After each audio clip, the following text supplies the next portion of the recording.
ఓం శ్రీ గురుభ్యో నమః. కర్ణుడి జననం. యాదవ ప్రముఖులలో ఒకడైన శూరసేనునికి పృథ అనే కూతురు ఉంది. ఆమెకు కుంతిభోజుడు కోరగా పెంపకానికి ఇస్తాడు. కుంతిభోజుడు ఆమెను అల్లారు ముద్దుగా పెంచుకుని తన పేరు కలిగినట్లుగానే కుంతి అని పిలుస్తూ ఉంటాడు. ఆ విధంగా కుంతిభోజుడి పెంపకంలో ఆమె యుక్త వయస్కురాలవుతుంది. ఒకనాడు కుంతిభోజుడి ఇంటికి దుర్వాసుడు రాగా కుంతి ఆయనకు చేసిన అతిథి సత్కారాలను సంతోషించి ఆమెకు ఒక మంత్రాన్ని ఉపదేశిస్తాడు. అమ్మా, నీవు ఈ మంత్రాన్ని జపించి ఏ దేవుణ్ణి కోరితే ఆ దేవుడు నీకు గొప్ప కుమారుణ్ణి ప్రసాదిస్తాడు అని చెప్పి వెళ్ళిపోతాడు.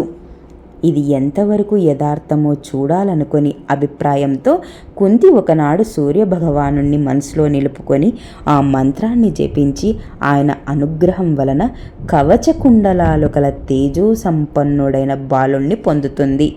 ఆయనే కర్ణుడు. అది చూసి భయపడి లోకానికి జడిసి ముద్దులు కురిపిస్తున్న ఆ చిన్నార బాలుణ్ణి వదలలేక తప్పని సరి అయి ఆ బిడ్డను పెట్టెలో పరుండబెట్టి నదిలో వదులుతుంది. సూతుడు ఆ పెట్టెయందు గల బాలుణ్ణి భగవంతుడే తనకు ప్రసాదించాడని, పిల్లలు లేని కొరత తీర్చాడని భావించి చాలా సంతోషిస్తాడు. ఆ బాలుణ్ణి తీసుకొని పోయి తన భార్య అయిన రాధకు ఇచ్చి జరిగిందంతగా చెప్పి ఆమె ఎంతో ఆనందిస్తుంది. అది మొదలు రాధేయుడిగా ఆ దంపతులు తమకు దొరికిన బాలుణ్ణి ఎంతో ప్రేమగా పెంచుకోసాగారు.